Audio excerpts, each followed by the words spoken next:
If someone had said to you in December that by April, millions of people all over the world would be infected with a mysterious new virus that has no vaccine, you'd think they were talking about a Hollywood script.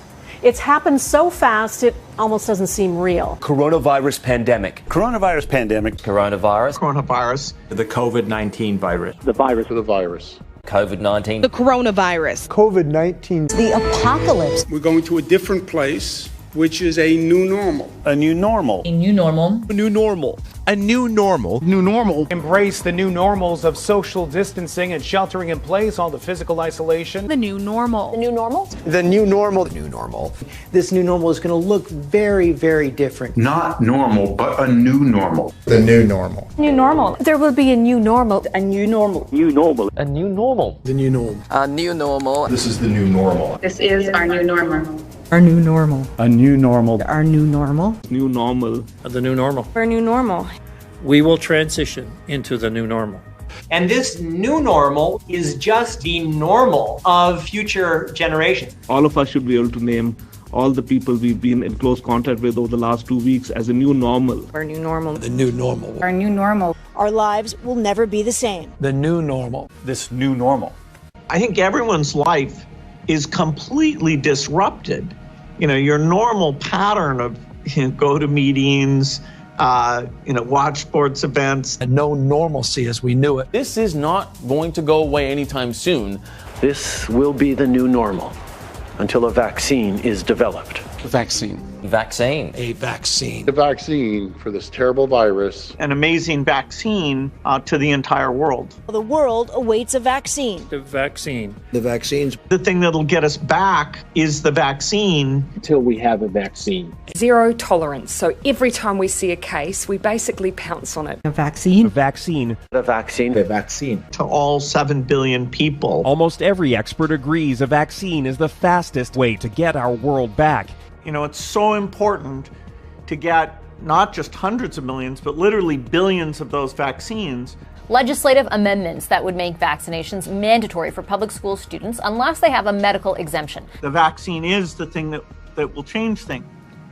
It's a vaccine. It's a vaccine. A vaccination. A COVID-19 vaccine.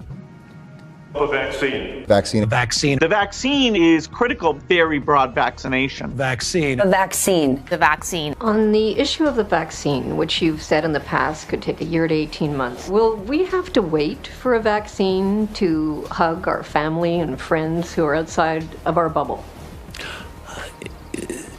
We'll have to prepare for the next one. That, I'd say is will get attention this time.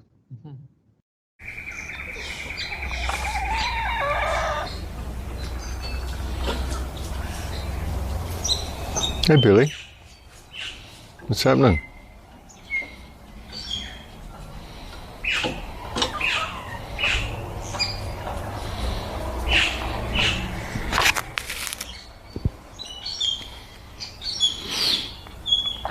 Hi, folks.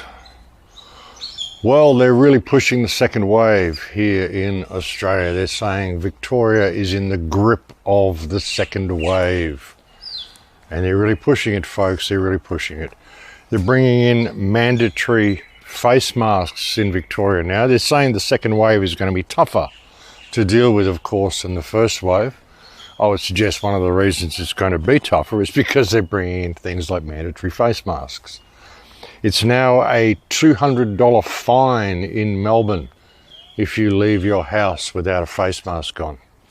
First and foremost, masks and face coverings will, from 11:59 p.m. Wednesday night, be mandatory for everyone in Melbourne and Mitchell Shire. If you are out of your home for one of the 4 permitted reasons, then you need to be wearing a mask, and I stress, or a face covering. It need not be a hospital grade mask. It need not be one of the handmade masks like I was wearing when I came in today. It can be a scarf, it can be a homemade mask. It's a relatively simple thing, but it's also about embedding behaviour that I think is going to be just as important on the other side of this second wave as it is in bringing these case numbers down. We are going to be wearing masks in Victoria and potentially in other parts of the country for a very long time. There's no vaccine to this wildly infectious virus, and it's a simple thing, but it's about changing habits. It's about it becoming a simple part of your routine. Most of us wouldn't leave home without our keys. We wouldn't leave home without our mobile phone. You won't be able to leave home without your mask, and then wear it where it is absolutely essential to stop the spread of this virus. So basically they're making you perform an action which is going to make you sick under the threat of punishment, under the threat of being fined if you do not adopt this procedure, which is going to inhibit your airflow, cause you to breathe your own viral load back into your body, and essentially make you sick. Of course, there are ways of avoiding the facial recognition and all the stuff they want to roll out with it, folks. There are certain procedures you could undertake. If you're forced to wear a mask, well, you could kind of go a little bit over the top with it. Some people are doing that. But this is just the beginning, folks.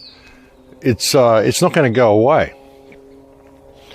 I said that months ago, this is not going to go away. They're going to release the lockdown a little bit, and then they're going to ramp it up even more.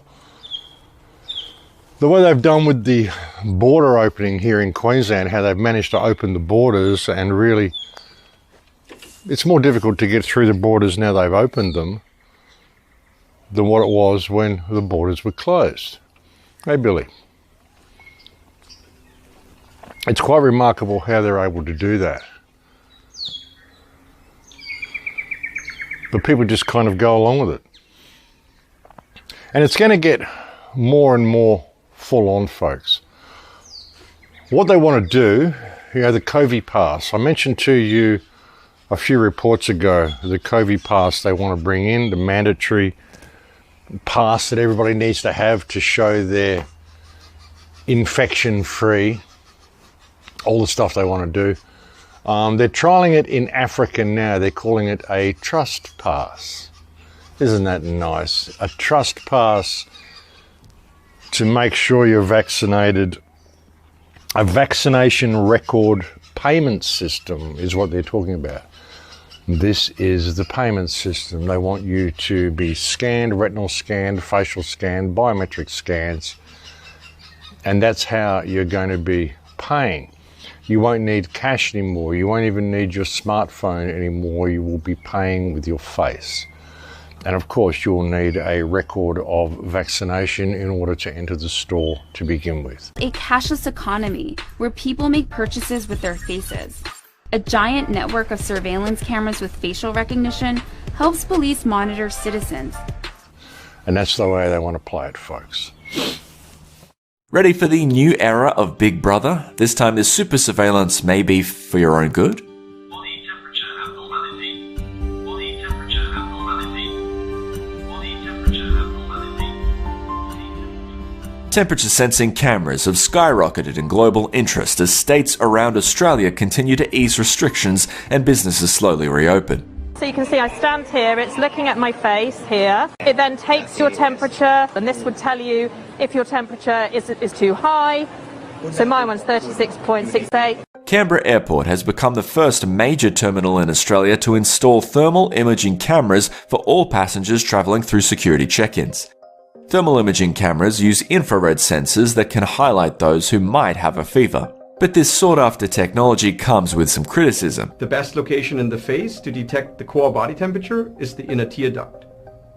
However, one problem that occurs is when somebody wears glasses, because a thermal camera cannot see through glass. Surveillance trade publication IPVM has accused some thermal camera manufacturers of faking their sensor accuracy. This medical grade infrared thermometer said I was about 98.9. So now let's see what is the industrial grade thermometer say, the way that they've been doing a lot of these measurements in Asia. 94.6. Wow, not even close. This has been consistently off by 4 or 5 degrees. Plus, fever detection is useless against coronavirus carriers with no symptoms. Nevertheless, companies around the globe are ramping up coronavirus biosecurity as society seeks a new normal. Amazon in the US has started to use thermal cameras as a faster method of scanning its workers for fevers. More than 70 of its warehouse and delivery facilities across America have installed the technology. Temperature is abnormal. Please check.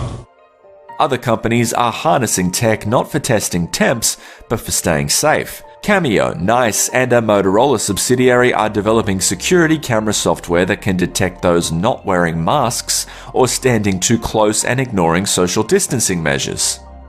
While this type of data might prove useful for governments and businesses in enforcing health advice around coronavirus, those filmed with rightful privacy concerns might be harder to persuade. Be more worried about how this technology might have what we sometimes call function creep, in that it is used and designed for one purpose, but then it gets repurposed for other things.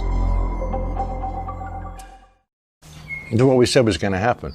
And this exercise, as I mentioned to you a few reports ago, this exercise is due to go until I think March 31st, 2025 is when the whole procedure finishes. Interesting date, folks, 2025. I said a couple of years ago, I did a show called Giving Life to Lucifer, when I talked about the whole rollout of this smart grid, the AI system. And I said that in 2025, we are set to be in a very, very different reality to what we are now.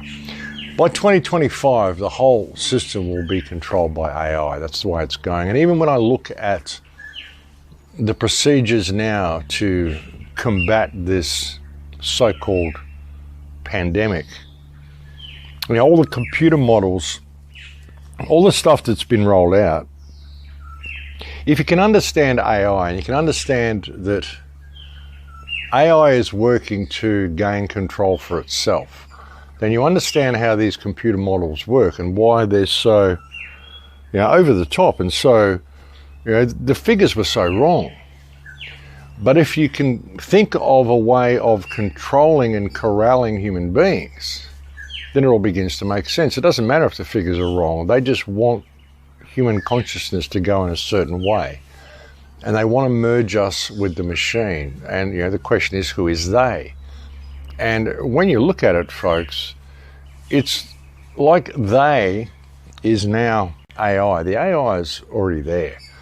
We're waiting for artificial intelligence to emerge, but really it's already emerged, folks. It's already there online. Artificial intelligence is already a reality. We're just not looking at things the right way. And what it's doing is it's basically creating a system whereby we are going to be completely dependent upon artificial intelligence in order to survive, in order to perform everyday activities, even going outside and purchasing a meal. You're going to need the whole thing controlled by artificial intelligence to be able to move through that reality, through the new world they're creating. When you look at things such as the Industrial Revolution and you look at the periodic changes that society goes through every 50 to 100 years, even more so every 200 years, there's always a birth of a new reality comes from the one before, a new beginning, if you will. But what is the new beginning we're moving into? It's really going to be a reality that is totally controlled by AI if we're not careful. The politicians, I don't even think the politicians know exactly what they're doing. I think too many people who've been involved in setting this up really bargained for what they were going to be getting. It's like all the rock stars and the pop stars and all the superstars and all the sports stars and all these people that have kept society distracted for so many years. I said to you a few weeks ago, the Miley Cyruses and the Madonnas and all these people have been used to keep us distracted. They're all finding themselves on equal par now. That video that Madonna did in the bath when she was saying, wow, we're all equal now. If one goes down, we all go down. She may well have been referring to the pedophile circle she hangs around with. But in many ways, it's synonymous with the whole of society. I mean, because all the people, all the rock stars and all the people that they paid all these exorbitant amount of money to keep us distracted, they don't care about them. They're all going down too. I said that a few weeks ago, you know, it'd be a bit of a shock for these people to find themselves all locked in their own houses, all having to deal with social distancing. Forget all that rock star world, all the pop star world, concerts and sports games and all that sort of stuff. It's not going to happen, folks. It's not going back to normal. People think that, you know, this is just a temporary thing. No, it's not. They'll find ways of extending it, but they've got to do it in ways that the people are going to go along with. So they've got to do it gradually like this, and they've got to do it under the guise of this pandemic. It's the only way they can really get away with it. It's the only way they can get people to buy into it. The only way they can get people to police each other. You get the soccer mums and the Karens and Aarons and all these superficial people to do what the government says and to enforce it upon the other people. Like I've said before, you know, even we awake people, it's all very well for us to be pushing back, but if we don't wake up the people around us, they're going to drag us into it, whether we want to go into it or not. There's also a new action called Protect Our Neighbours, folks. You know, they're wonderful, aren't they? They want you to spy on your neighbours, basically, folks. Like I said, all the sleeping masses are the ones who are going to drag us into this if we're not careful. So there's now a new program whereby you can protect your neighbours by keeping an eye on them and making sure they're social distancing. Basically spying on them and dobbing them in if they're doing the wrong thing under the guise of protecting them.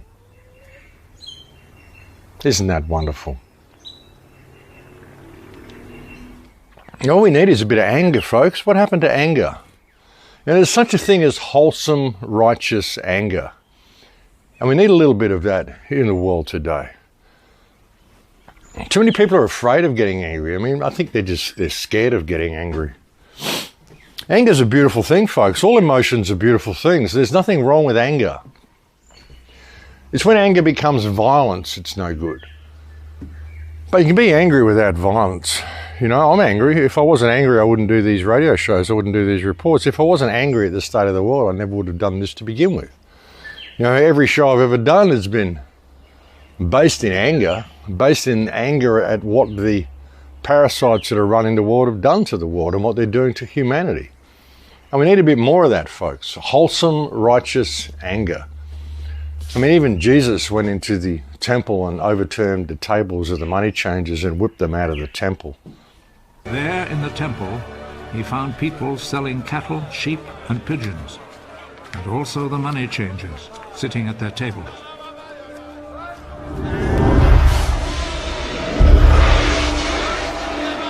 He made a whip from cords and drove all the animals out of the temple, both the sheep and the cattle.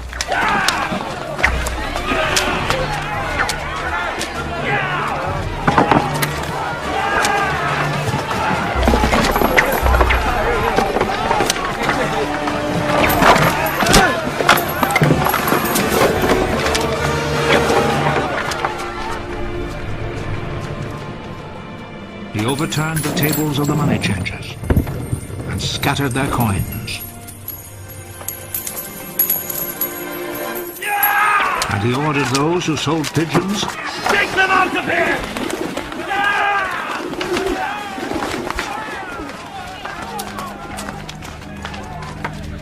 Stop making my father's house a marketplace!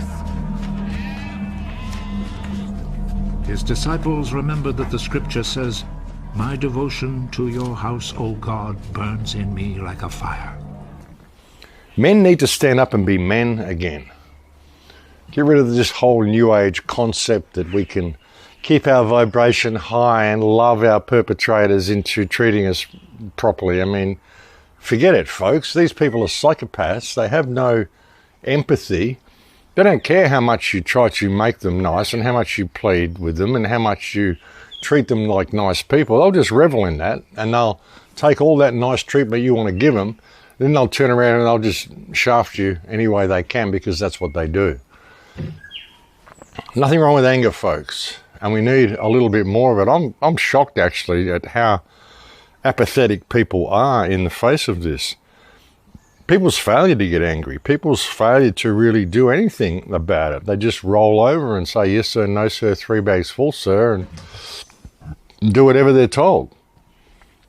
It's crazy. We need more anger, folks. Wholesome, righteous anger, not violent anger. We just need men to be men again and remember what it means to be men. Stand up for your women, stand up for your children. I mean, no one else is going to do it, folks. It's got to be us. You know, and if you're not going to stand up for yourself, well, who's going to? That's the question. But anyway, folks, just a short report today. I want to bring you some more comprehensive stuff soon. I'm gradually getting through all the emails and getting through all this stuff. I've got a lot of stuff I want to share with you. So I will do a bit more of a comprehensive report soon. It's been good just to get things tidied up, and the emails have slowed down a little bit, which has been really good to see.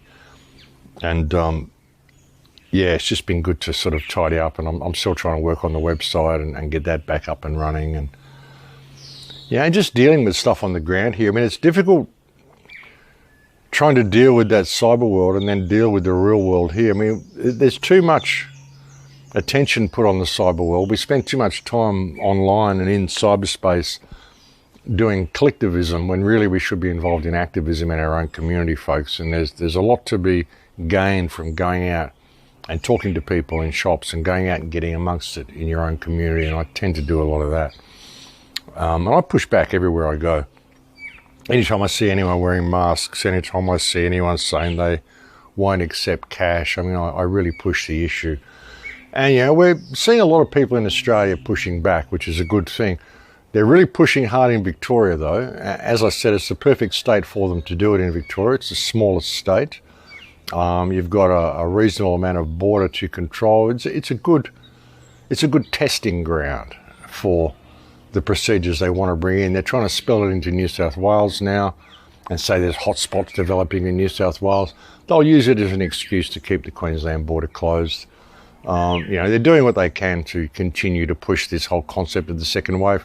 Of course, the more people they test, then the more people are going to test positive, because they're just testing for RNA viruses and genetic material. And, you know, the people that are testing, the people that they're labeling as dying from COVID, and not even COVID deaths, and there's a lot of people speaking out about this now as well. The Health Secretary, Matt Hancock, has ordered an urgent review into how Public Health England calculates the daily death figures from coronavirus. Well, let's get more from Sky's Rob Powell, who is in Downing Street this morning. What's this all about, Rob? So this is about how Public Health England calculates who has died from coronavirus and who gets added, whose deaths get added on to that tally that we've grown used to seeing day by day, that currently stands at around 45,000. Now, the issue is that the way it's being counted at the moment means that if you are diagnosed, you test positive for coronavirus, even if you go into hospital, but then you recover and you come out, and then 2 months later, say, or a period of time later, you then die of something completely unrelated to coronavirus, your death will still be added to that coronavirus death tally. So the example that was given to me by a government source was basically, if you had tested positive in February for coronavirus, you'd recovered, you'd been fine for the last few months, but then you'd been hit by a lorry or hit by a bus yesterday and died, your death would still be added on to that coronavirus tally, even though clearly, even though you may have had it, clearly your death is nothing to do with coronavirus at all. So essentially what this means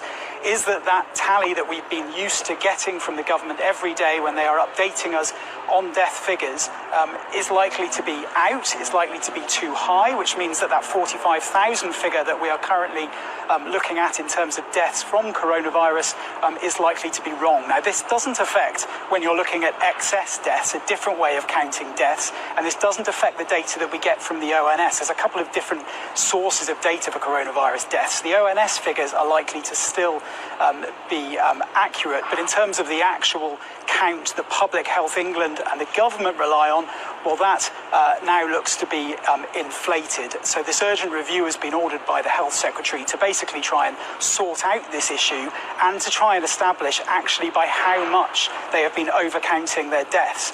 Hugely embarrassing for the government, especially after some of the ordeals that we've seen in terms of counting test data. It now seems that arguably the most crucial figure in this whole coronavirus pandemic, how many people have actually died from the virus, the government's own figures could be way out. And this is happening everywhere. It isn't just in the UK. It's happening in the United States. It's happening in Australia. All deaths are basically being labelled as COVID deaths now, whether they are or not. All you have to do is test positive for this genetic material in your body, and they'll say you've got COVID-19, and it doesn't matter if you get hit by a truck. They'll still put you down as a COVID-19 death simply because you tested positive for this genetic material at some stage, and they don't even know if the genetic material you tested positive for is actually COVID-19 because there's never been a Koch's postulate done. They've never isolated or actually identified this virus as actually existing. So the whole thing's just a big scam, folks. But, you know, that's why they're getting their second wave, because they're pushing this testing. They're making the testing mandatory. And anybody they test is pretty well going to come up positive. I mean, if a pawpaw can come up positive, if engine oil can come up positive, if you can send tests in that haven't even had anybody's,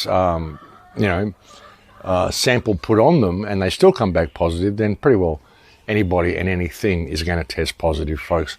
Most people who've had a flu vaccine will test positive. So that's how they're getting their second wave. It's just media driven, media and government driven. There is no second wave because there wasn't a first wave. There is no pandemic, folks. It's a complete scam. It's all about crashing the world economic system. And it's going to get crazier and crazier yet. Excuse me, COVID, folks. But it's going to get crazier and crazier yet. This whole economic system, it's going to go down so hard. The government's now saying, oh, we may have misjudged how bad the economic situation is going to be. No, they haven't misjudged anything. They already knew how bad the economic situation was going to be, which is why they did all this, to cover up how bad the economic situation is going to be. They have to crash the economy, but provide an excuse for it to crash that doesn't look like it was them when it was. You know, there are some ways through it, folks, like, you know, with the cryptocurrencies and bullion. But even the cryptocurrencies, I mean, you've got to take into account that this whole digital realm is going to change. In 2025, when the internet becomes fully autonomic on its own and it controls things itself, the world is going to change, and our relationship with the internet is going to change. I think cryptocurrencies are a good thing to put money into now because they will survive the crash over the next couple of years. But by the same token, again, I think it's going to be very important to pull your money out of the cryptocurrency world by around about 2024 and put it into bullion and precious metals and land or whatever. Because I think after 2024, I think around about 2025, the internet is not going to be your friend. And if all of your money is in crypto in 2025, if all your money is in the digital realm and you can't access that digital realm, if you're locked out for some reason, maybe because you said the wrong thing or, you know, however they're going to go with these trust scores, and that's just the beginning of it. But if all your money is in crypto in that time, I think you're going to find yourself suddenly without. And I think that's going to be a big shock for a lot of people. So, yeah, I mean, I think there's a lot to be made, and there's a lot that's worthwhile in investing in the crypto world over the next 2 or 3 years. But after that, I'd be very, very careful after 2024. That's just the way I'm seeing things. You know, if you really look at the whole digital AI world, we kind of passed the threshold in 2015. In 2015, we kind of got to the point of no return, the point where we are becoming so dependent upon the internet and so dependent upon electronic systems to manage our everyday affairs, we've kind of crossed that Rubicon, and it's only going to become more and more dependent. We're just going to see a situation where our dependency is increased upon all this technology, and that's going to go up till about 2025 when we're going to be completely dependent upon it. And at that point, the internet itself takes control of things, and then it decides who can and cannot access the internet. I mean, I really think that's the way it's going to go, folks. And so I think, yeah, there's gains to be made in the short term with crypto and with digital, but I think it's really important that people get back in touch with their life skills and continue to develop strong communities around them and prepare to step out of the system altogether, or at least be ready to be able to step out of the system around about 2025, because, you know, I think that is our window of opportunity. The next 5 years are going to be very, very telling, folks. The next 5 years are going to see a complete restructuring of this entire social system, and it's going to be worldwide. There's no countries that are going to escape from this. It's the entire world is going to go through this change, folks. So I think it's important for people to hedge all their bets and really consider what it means to be human. Consider what it means to be men and women. Consider what it means to be parents. Consider what it means to have a relationship with this earth we live on, and take the necessary steps to develop that relationship, and to realize that there's a very good chance that each family is going to be standing on their own. So, you know, you need to develop strong ties. You need to develop that strength of will in yourself and that connection to the earth, that connection to the people around you. This is why I like what they're doing down at Nightcap with the land that Gunham and the people are doing down in New South Wales, because that will at least be some kind of a sanctuary. 5 years from now, I think the people that get involved in that project are going to be very glad they got involved with it, put it that way. I don't think any of this society is going to be the same as what it is now, and I don't think what is here is going to be very friendly to people who just want to be human. I think you're going to need to almost be the Borg to be participating in the world they want to structure around us, folks. And we are at the tipping point right now. So, yeah, I think it's important for people to pay attention, folks. And if you're not going to get angry and stand up and do something about this, then at least get prepared for the future that is unfolding, you know, because if we don't change it, it's just going to unfold, and we're going to get dragged into it by all the sleeping masses. That's just the way it is. So, you know, we have to be prepared to either go with that or have some plan B where we are in a position where we can step out of that system and step back into reality, step back into a relationship with the earth. But that's about all I wanted to bring for you today, folks. I'll bring you another report in the next couple of days. Please take very good care until then, and thank you for joining me on this report today. I'll speak to you again soon. Billy's not around. I can't bring Billy over to say goodbye. He's around somewhere, but I'd have to go looking for him. But we'll talk again soon, folks. Thanks for joining me on this report. Thank you to all the people who signed up to the old channel, the backup channel, AOD Scarecrow, which I've now changed to The Crow House. Thank you to all the people who've offered me assistance. Thank you to all the people who've helped me getting set up on LBRY and BitChute. Thank you to my Patreon supporters. Thank you to the guy who has sponsored me, and that's why I'm running the ad at the start of the video broadcast as well, folks, for those people who are wondering. No, it's not YouTube making money from me. It's actually me getting paid to run an ad. So I'm very appreciative of the man who's done that for me as well. But thank you for joining me on this report, folks. I look forward to speaking to you again soon. Please take very good care until then. In Lakesh.